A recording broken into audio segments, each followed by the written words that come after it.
प्रिय विद्यार्थियों, आप सभी को नमस्कार। आप सभी का मैं स्वागत करता हूं गायत्री विद्या मंदिर उच्च माध्यमिक विद्यालय सांचौर द्वारा संचालित कक्षा 11वीं विषय जीव विज्ञान की ऑनलाइन क्लास में। आज की इस ऑनलाइन क्लास में हम डिस्कस करेंगे, पढ़ेंगे और समझेंगे कक्षा 11वीं के जीव विज्ञान के दूसरी यूनिट का पहला पाठ, और उस लेसन का नाम है पुष्पीय पादपों की आकार की। इस लेसन के अंतर्गत हम आज पढ़ने जा रहे हैं पर्ण की संरचना के अंतर्गत लेमिना की संरचना, लेमिना या पर्ण फलक की संरचना के बारे में डिस्कस करेंगे। इससे पूर्व हमने पुष्पीय पादपों की आकारिकी के संदर्भ में जो पढ़ा था वो मूल की संरचना पढ़ी थी, तने की संरचना पढ़ी थी और पादप की आकारिकी किस प्रकार से होती है इसके बारे में डिस्कस किया था। इससे पहले की एक कक्षा के अंतर्गत पर्ण की सामान्य संरचना के बारे में बात की थी कि पर्ण के कौन कौन से भाग होते हैं। तो आइए प्रारंभ करते हैं आज के इस टॉपिक के अंतर्गत पर्ण फलक की संरचना के आधार पर सामान्यतः कितने प्रकार की पर्ण पादपों में पाई जाती है। जैसा कि हम जानते हैं कि हम जब अलग अलग पादपों को देखते हैं, नीम की पत्ती का आकार का अलग होता है, पीपल की पत्ती का आकार अलग होता है, बरगद अलग होता है, आक की पत्ती का अलग होता है, गेहूं की पर्ण अलग होती है, मक्के की पर्ण अलग होती है। तो इतने सारे पर्ण की वेरिएशन दिखते हैं, हम विभिन्नता दिखते हैं, वो मूल रूप से उसके फलक या लेमिना के संदर्भ में होती है। आज हम उसी लेमिना के आधार पर विभिन्न प्रकार की पर्णों के बारे में सामान्य जानकारी प्राप्त करेंगे। तो आइए प्रारंभ करते हैं आज का ये टॉपिक। जब लेमिना के संदर्भ में बात करते हैं, general description of lamina a simple leaf, तो होते क्या हैं ये। जैसे फॉर एग्जाम्पल ये एक प्रकार की सामान्य सी पर्ण है।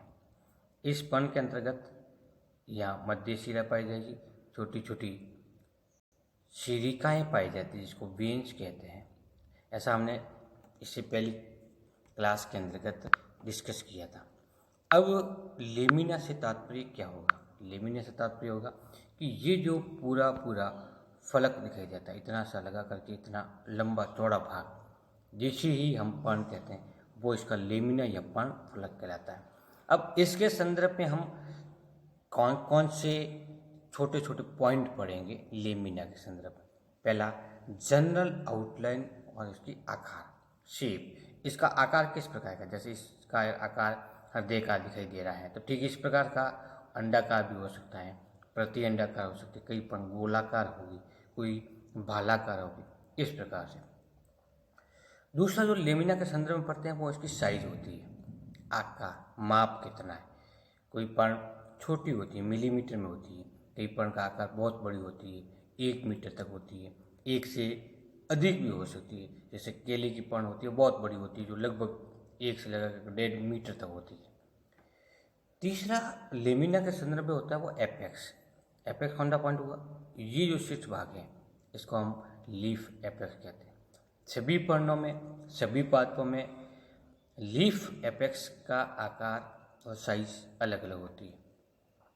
लीफ बेस, लीफ बेस कौन सा भाग होगा, ये वाला भाग है लीफ बेस। आधारीय भाग अलग अलग होता है।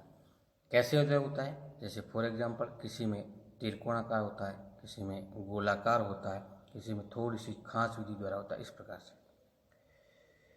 अगला पॉइंट है जो सामान्य लेमिना के संदर्भ में बात करते हैं वो आती है इसकी कोर।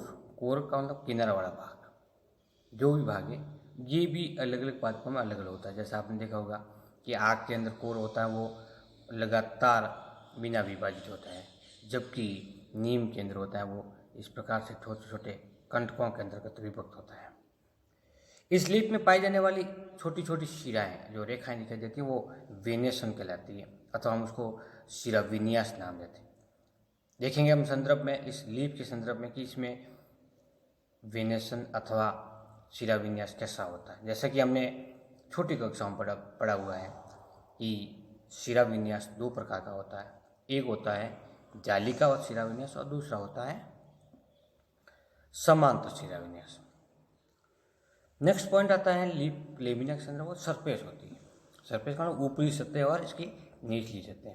जैसा कि कई बार हम हाथ लगा करके, हाथ को फेर करके बताते हैं कि ये सतह चिकनी है अथवा खुरदरी है।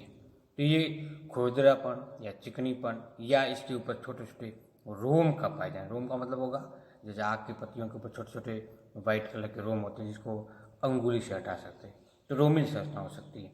तो इस प्रकार के सरफेस के आधार पर भी हम इस लीफ के कई कैरेक्टर के बारे में अध्ययन करेंगे। टेक्सचर का मतलब होता है गठन किस प्रकार का होता है। कई पत्तियां ऐसी होती हैं जिसको प्रकाश में रखते हैं तो बिल्कुल पारदर्शी पर्ण की तरह दिखाई देती है, और कई ऐसी होती है जो मासल संरचना होती है। गवार पाटे की पर्ण देखते हैं अपन, जिसको एलोवेरा भी कहते हैं। तो इसकी पर्ण में जल की मात्रा अधिक होने के कारण वो मासल हो जाती है। इसी प्रकार की बबूल के अंदर पर्ण को देखते हैं तो छोटी छोटी पर्ण पाई जाती है। पीपल की पर्ण को देखने में बिल्कुल चिकनी चमकती हुई पर्ण दिखाई देती है और पतली पर्ण दिखाई देती है। तो ये इनका टेक्सचर कहलाता है या इसका संगठन कहलाता है। जब जनरल आउटलाइन की बात करें, कई बार क्या है हमने अभी पॉइंट देखे हैं जो लीफ के संदर्भ में होते हैं, तो जब हम इसके केवल और केवल आउटलाइन की बात करें, इसके शेप की करें, तो हम आज के इस टॉपिक में इसके मुख्य रूप से शेप के बारे में अध्ययन करेंगे। तो पहला पॉइंट आता है when the lamina has nearly the same width. Same width का चौड़ाई होती है। ऐसे पर्णफलक जिसकी चौड़ाई लगभग एक समान होती है। एक समान का तात्पर्य कैसा होगा, जैसे शीर्ष भाग से लगा करके आधारी भाग तक पूरी की पूरी चौड़ाई एक जैसी होती है। तो हम इस प्रकार की पर्ण को पहले प्रकार में देखते हैं। इसमें पहली प्रकार की जो लीफ होती है वो फिलीफॉर्म कहलाती है, तुर्क रूपी कहलाती है, पतले तंतुबद्ध संरचना के रूप में पाई जाती है। ऐसा फिनल नामक प्लांट में पाया जाता है। दूसरी होती है एक्यूलर, पाई जाती है सुई के समान। सुई जिस प्रकार की होती है इसमें पतली लंबी और बेलनाकार पर्ण पाई जाती है, लगभग आधारी भाग से लगाकर शीर्ष भाग तक पूर्ण रूप से एक समान होती है।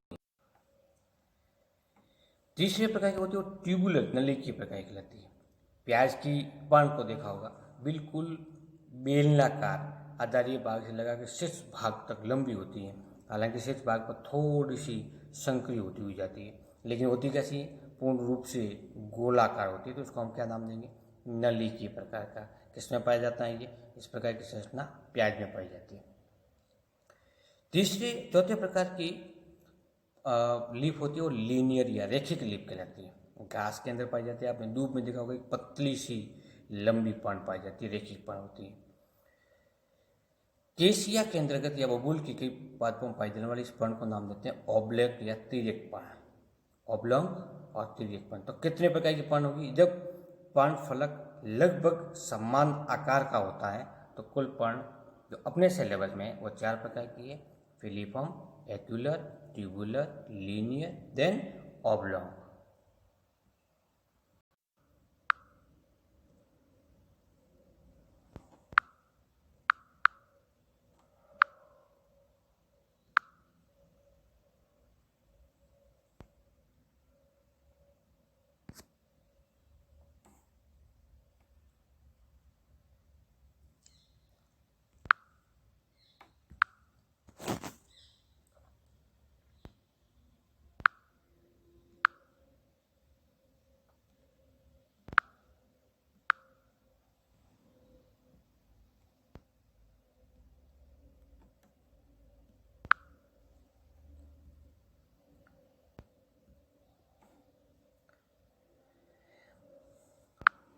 पर्ण के संरचना के आधार पर तीसरा प्रकार, when the lamina has widest portion near the apex. Apex में शीर्ष भाग, वे पर्ण या वे पर्ण फलक जिनमें पर्ण के शिखाग्र भाग अधिक चौड़ा होता है बजाय उसके आधारीय भाग से, जैसे ऑपकॉर्डेट प्रतिहृदयकार, यदि मैं इस स्ट्रक्चर को थोड़ा सा बड़ा करके बता दें आपको कि यहाँ पर कोई विशेष संरचना है,